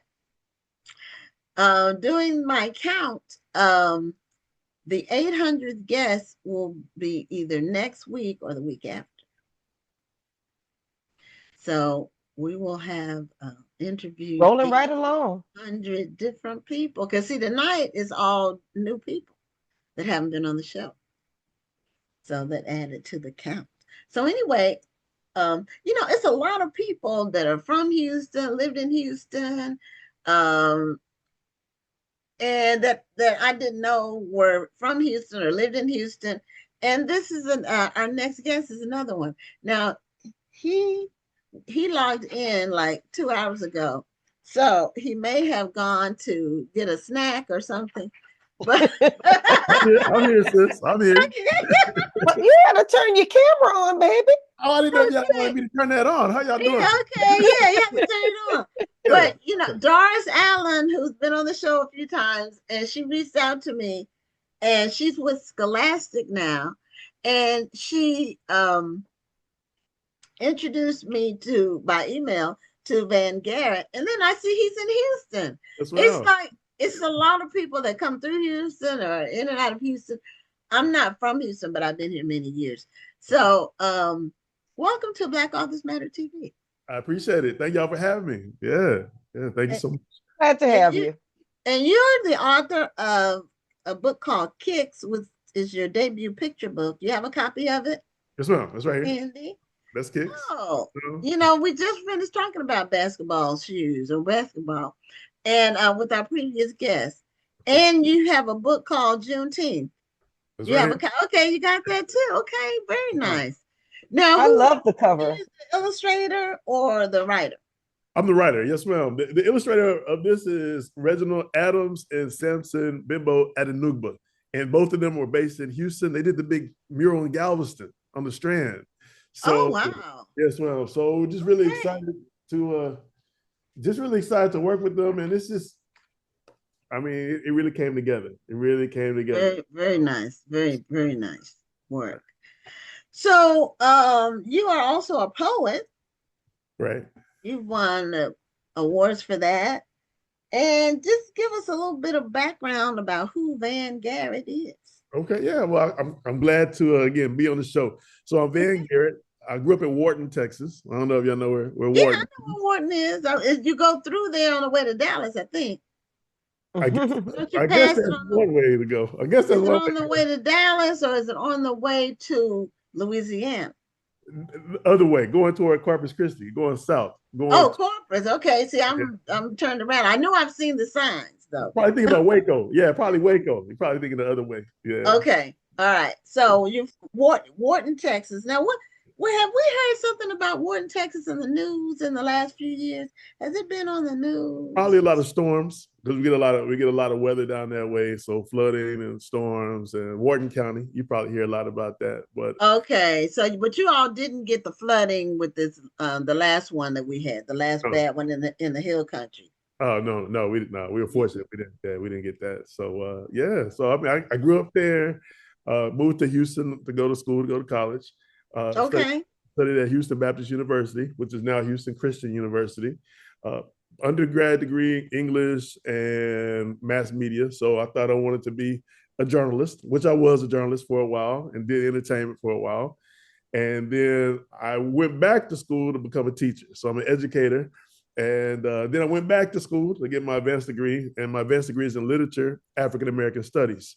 So what I write is really steeped in what it is I've learned, what I've studied, and what I practice. So So and poetry. I mean, I've done poetry for years as well. So. Yeah. Oh, okay. So, how would you describe your poetry in terms of, the different types of poems, or like the different spirit of poetry? Do you focus on rhyming? Do you focus on telling a story? How would you describe yourself as a poet? Oh, that's a great question. So when I first started writing, that was when I was working at an alternative school. And so I tell people it was the harsh realities that I was experiencing on a daily basis, like just real edgy, real raw, real urban type stories. And then later, because people kept saying, you're not gonna write love poems, you write about all this other stuff, write about some love. So I was like, okay, let me dig in my bag. And I started writing some love poems, and the reception was pretty good. But at first, the love poems were more so tributes and odes to people like Shaka Khan or Millie Jackson or Patti LaBelle, women I had crushes on, and I appreciated for different levels. So the interesting story is one time I was in the airport, and Shirley Caesar was there in the airport. And so she said, let me see what you had there. So she read the poem about Patti LaBelle. She's like, there's not a poem about me. I said, you know what, I got you on the next project. But so that evolved, and writing evolved, and it got more personal. Writing got more personal. But the form that people know me probably for writing are the Kwansabas. Now, the Kwansaba looks like this. That's 49 words. But this is an African American inspired poetic form. So it's 49 words. You have 7 lines, and 7 words in each line. Wow. Okay. But the kicker is no word can have more than 7 letters. Oh, now that's an art form. It's an art form, yeah, but proper noun is excluded. So like you can put Manhattan there, but you can't use xylophone. So it's very formulaic. So people who are into math, if you're a mathematician, so that form came about by Eugene B. Redmond in East St. Louis. He's the poet laureate in East St. Louis. Did a lot of things with Maya Angelou, and he had a journal called Drum Voices Review. And so that's when I learned about the form, and over years I've been writing that. So yeah, I do a lot of things with music as well. So like jazz haiku, I've done that. But I like to stick with the kwansabas and also write in form, but I also write free verse, and I do a lot of things like I said, music. Well, you Can just taught me something tonight. Kwansaba. Can you Wait, spell don't it? tell us how to spell it. I think I know how, and you tell me if I'm wrong. don't. So I want to know. I want to know. Oh, I'm gonna guess. Don't come for me if I get it wrong now. No, Okay. you- So Is it QU? Is it QU? Yeah, I KU? thought it was KW like KW. Kwanzaa. KW. Like KWANSABA? There you go. Yeah, there you go. Hey, Kwansaba. listen, Okay. you got it. Listen, and let me tell you something. It's steeped in the principle of Kwanzaa, with the Okay. principle of sevens. You know, it's a Yeah. it's Oh, seven, see, seven that makes me forms. remember it even more. But you know what? Mhm. Because I've never heard that term before, because I know about haikus, Right, but right. this is totally different. Yes, agreed. I'm gonna have to pull out my, because I do a little bit of poetry. I don't tell everybody. I do a little bit of poetry, Don't but be I want around that. This is new information. We've been Bec- co-hosting this show for because 5 years, and I never because I don't write it. I don't write it a lot. Just every once in a while, if it hits me, I'll write some poetry. Sure. But I don't do a lot of it. But this is something that really intrigues me, and I want to learn how to do this. So in order for me to learn, I have to practice. Yeah, there you go. And listen, and it is an African American inspired art form. Whereas the haiku, that's Japanese, the tanka is Japanese, Right. haiku is Japanese, but this is the African American inspired art form. And just like with the principle of Kwanzaa, it's an ode. So normally it's an ode, a poem of tribute. So it's you can have a lot of fun. You can have a whole lot of fun with Kwansaba. So I can't wait to see what you write. Hope you share it so I can check it out. Look, I just found you on Instagram, so I'm gonna send you messages. Don't act like you don't know me. Okay? Say less. It's 7 and 7, and I can't write poems. I did one book that rhymes, Oh, well, okay. and it's my children's book called Boss Women, and it's like actual women. It's like their biographies. Nice. So I went Nice. online and looked at videos about them and read about them, and then I created a rhyming story about each person. But that's the only rhyming I've ever done in my entire life. Was for that book. But it was for children, so I thought it would flow better if it rhymed. I thought they would. Well, I want to give a shout out to D-Light, who decided to put an explanation of what Kwansaba is in the chat, and it's a nice long explanation. So I want to thank her for that, because that helps us all out. Yeah, sure. Yeah, because this is my first time hearing about it. Yeah, it's fun. Once you start doing it, it's like second nature. You'll just start seeing it. But that's literally what 49 words on the page looks like. Okay, now did you do that with your books, the book Kicks or Juneteenth? No, but listen, I didn't do it with any of the books, but Kicks and the new book Specs, they're odes, so poems of tribute. So much like the Kwansaba is a poem of respect and an ode. Yeah, this is ode to sneakers, and in the new book Specs, it's an ode to the fly's glasses, and it's part of a series. It's part of a series. So yeah, that's neat. Yeah. So are both of those scholastic books or? No, these are versified HarperCollins. So yeah, they're HarperCollins. Okay. Right. So all three of them are HarperCollins. Yeah. Okay, because Doris told me, but I thought maybe they were related to scholastic. So tell us about the poetry that you've been in competitions with, and some of your awards that you've got. Okay, so let's see. So the Texas Association of Authors, I had to go back and Texas Association of Authors said that my chapbook which is called 49 Wings and Prayers, which is a small collection of Kwanzabas. That's why it's 49. Oh, Okay. so you have 49 Kwanzabas in the book. Well, in the full length, but each poem is a 49 word Kwanzaba, so that's why it's 49 wings. It's about 22 poems, 22 poems in the tap book, so it's like a mixtape. So 49 wings and prayers, and it's a lot about coming up as a kid, and I highlight my grandparents in there, and just a lot of familiar type poems. So that won the best collection of poetry by best African American collection of poetry by the Association of Authors of Texas. Say that like 20 times. Just say that 20 times. That's a tongue twister. And then scrap my collection of boxing poems, because I'm a boxing fan, huge fight fan. My collection of poems about boxing, scrap that won the poetry the poetry question contest, which was a national contest. So what I like doing is I like writing chapbooks, because I write a whole lot. I write for kids, I write for adults, I write for everybody, but I like to focus on a particular theme and just maximize that theme. So I've been very fortunate that my chapbooks have been getting pretty good receptions.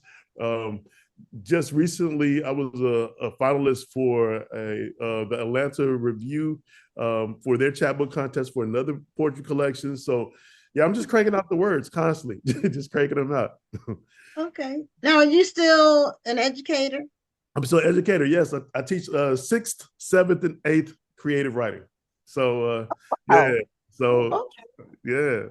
So I have to use a lot of good energy all day, every day. When I was in school, you would have been my favorite teacher, because I loved writing back when I was a kid. Oh, yeah. Well, look, writing, I know it sounds like a cliche, right? But writing really helped me in so many different ways, right? There are a lot of people that say hip hop saved my life, and I can understand that too, because hip hop at its core is like, it's what made me feel like I had the wings to be an artist, to be a writer, to say whatever I wanted to say. Like, for me coming up, I always think about groups like Public Enemy. I think about it was a group called I was gonna say Foo Snickens, but it's not Foo Snickens. UMCs, the UMCs, A Tribe Called Quest, and then you couple that with reading Nikki Giovanni, and I'm like, Nikki Giovanni, about whatever she wants to say. These artists, I'm looking at the visuals, and I'm like, wow. So hip hop really nurtured. Now you can't forget Rakim. Oh, Rakim Allah, of course. Don't get me started talking about hip hop, but yeah, Rakim. Yes, it's just his syntax, just his rhyme scheme, and just his laid back flow. But speaking about laid back flows, I know we got other things to talk about, but Big Daddy Kane, because of that just laid back. I love that laid back flow. Yes. Yeah. So. Yeah. Oh man, see, you're gonna have me going down the line, so I'm gonna stop there. Pulling stuff out, doing a playlist. Is that what you? Yeah. Are you, well, a couple of things, since you teach creative writing at the 6th, 7th, and 8th, so that's 11, 12, and 13, basically the ages.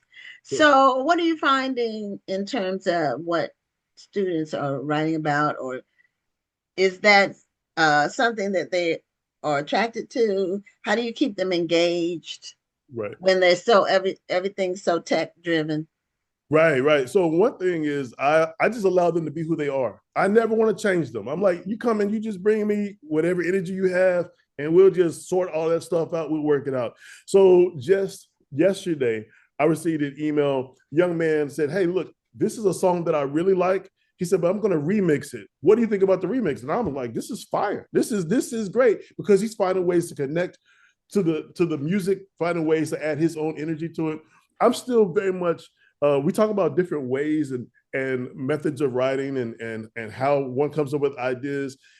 I try to get them to think about working another muscle memory. So a lot of the drafting is old school pen and paper, especially in the age of AI, because I want to see that it's their actual thoughts and their ideas. And then we come back to the computers as far as typing and editing and drafting and all that. But I think again, just me allowing them to be who they are, but also they see me as a learner too, because I sit right alongside them and say, hey, so who should I be listening to? And they give me homework. So I'm listening to this person, then we have a conversation about it. Okay, so this is the rhyme scheme that Tyler, the creator, is demonstrating. Oh, he chose to do this, he chose to do that. So why do you like him? You like it because of the rhyme? Okay, so let's talk about what's happening structurally. So we try to really just delve into all of the disciplines. It's an interdisciplinary approach. We do things with art. Art very much informs and influences and inspires our work. We have a blast. We have a blast. So yeah, because it goes both ways. It's reciprocal, right? I learn from them. They learn from me. So. And is it required or is it an elective? It's an elective. Yes, it's an elective. Yes. Okay. I didn't even have electives in 6th grade. Everything was required till I think middle school. Well, I don't remember having electives in the 6th grade, so I think that's great. I know I did in 6th or 7th. I think 8th. 8th was when I first. I barely remember 6th grade, so you might not want to go by me. So since it's an elective, that means people are choosing it, which means they're interested in it. Yeah, that's usually the case. Yes, that's usually the case. Yes. Yeah. So I like the you're giving us an education on this Kwansaba. Yes. And some people might be familiar with it already. I had this is my first time hearing about it totally, but I'm not really like into poetry.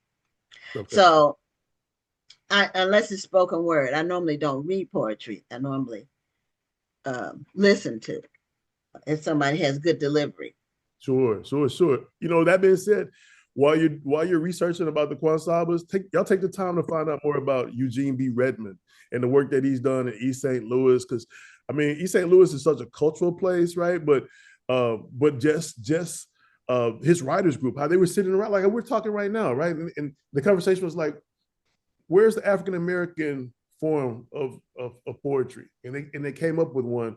And it's just it's just genius. It's really, really genius how it just pays homage to Kwanzaa, right? The principle of 7, which that's a very powerful number anyway. And then just the odes, so. Well, man, I've got to say that you are what makes this show special, because you didn't just come on here and just talk about your book and leave it at that. You came on here actually teaching, and everybody's going to walk away just knowing a little bit more about our wonderful literary world. Yes, because you came on here and dropped us some knowledge. So I appreciate that. I appreciate you for saying that. Yeah, and I'm having fun hanging out with y'all. It's an honor to be here. It's just good energy. So I appreciate that. Yeah, and we've had poets on before and lots of different guests, but this is our first time hearing about Kwansaba. So it's always something new to learn. Oh yeah. And I meant when we were going down the hip hop line, it just hit me that we left Mos Def out of the conversation. Oh, come on. Mighty Mos? Come on, Dante. Yeah, we can't be leaving Mos Def out. One half of Black Thought. Come on. It's just like, oh gosh. Okay. All right. So here's the deal, right? Here's the deal. Like, you tell me how you feel about it. A lot of people say that Yasin Bey, Mos Def, right? They appreciate his voice, right? But some people prefer Talib's pen game over Moses. So I think that's a good one. Yeah, so I think like having them like just in the super group, really like Black Star, I think that there's something special. It's something special about that. But go ahead. No. Well, I was just going to say I kind of feel a similar way about Common, because I'm not really a big fan of his rap style, but I like what he has to say. Interesting. So you need to listen to the new album with Pete Rock, because that is listen, let me tell you something. Like Common is hit or miss sometimes, right? But this album that he just dropped, you can put it on. It's great writing music. Y'all can just write to it. You can vibe to it. And okay, I need that. What's the name of the album? I'm about to download it. You know what? I hate to tell you, I don't know the title of it, but it's the most recent album. Listen, it's the most recent album with Pete Rock, because Pete Rock just on production, he's just a great producer and just all that stuff. But But yeah, that new Common album, I think it might take you back to like Water for Chocolate Common. You know what I mean? Like okay. you know, like it's just kind of like it just has a groove to it. So yeah. Yeah, both Common and Mos Def did some acting. Right. And yeah, so you might be familiar that so Common's mom was a professor of English, right? Professor of English, I believe. Earl Sweatshirt, his mom, professor of English. DJ Premier, I believe his dad was a professor at Prairie View. Of course, Kanye's mom. So the thing is, this is what I tell the students. A lot of times you have to track that timeline because you ask if you really listen to the lyrics, like, how do they know this? Because they're well read. Why are they well read? Because their folks put them in front of books a lot. So if you just go down that timeline and see who has had sustainability in the rap game, is usually the people that I mentioned because they were exposed to it. It's literature, right? It's literature. But yeah, speaking of Talib Kweli and hip hop and literature, so Sonia Sanchez, right? So Talib featured Sonia Sanchez, but then there was Sonia and Etheridge Knight. It's like that whole timeline, the whole timeline of like the Black arts movement. So it's like Black arts movement, and then early stages of hip hop, and then where we are today. It's a beautiful thing if you really just lay it out, you know. But we don't have all night to talk about that. But I just love looking at the timelines and how it's all connected, you know, because it's all connected. Yeah, it's an evolution. You know, it's connected to one thing is connected to the next thing. It's it doesn't occur in a vacuum or in isolation. Sure. Are you able to convey that to your students? I mean, yeah. I mean, it's interesting because when I was an adjunct at University of Houston, I was able to. I mean, I could play certain lyrics and certain songs, and we could really explicate that and really do a deep dive. And for my students, yeah, I mean, I'm not gonna say they get the watered down version, but they get a different version in it, like we're talking right now. But yeah, it makes sense to them because they're so smart. Like they understand. They understand. Here's a beat, here are lyrics. But once you give them the skill set, like you front load the material, like, hey, look, this is allusion. This is an allusion. This is this. This is that. It's a tie back. It's okay. Case in point. So.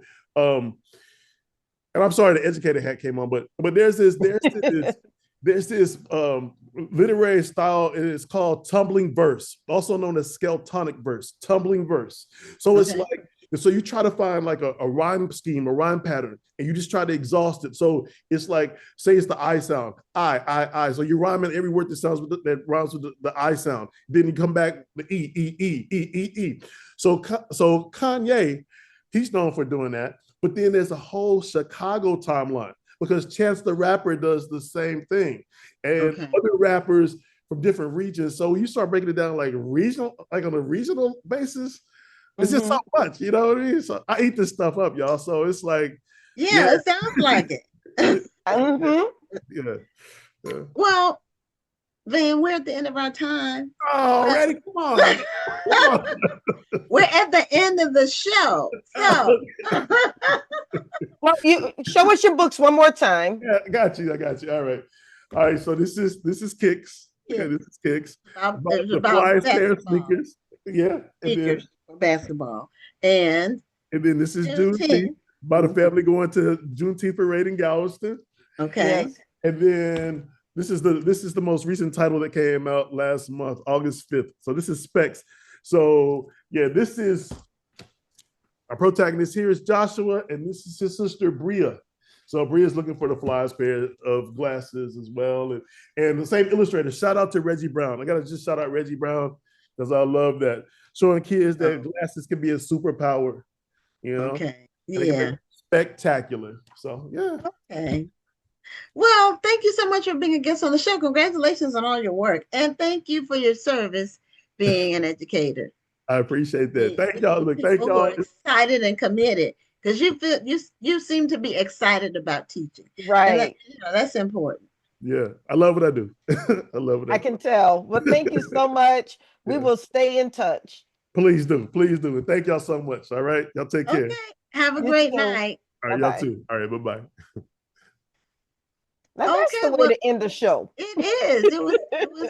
They all the guests tonight were really great and interesting, and Yes. as they are every week.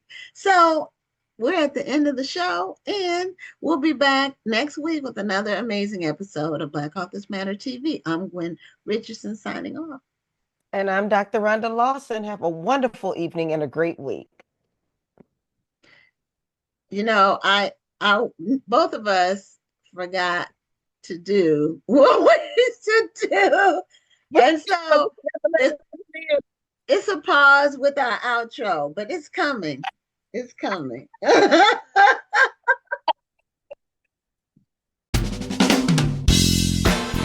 Thank you for tuning in and join us next Tuesday at 7 p.m. Central, 8 p.m. Eastern for another edition of Black Authors Matter TV.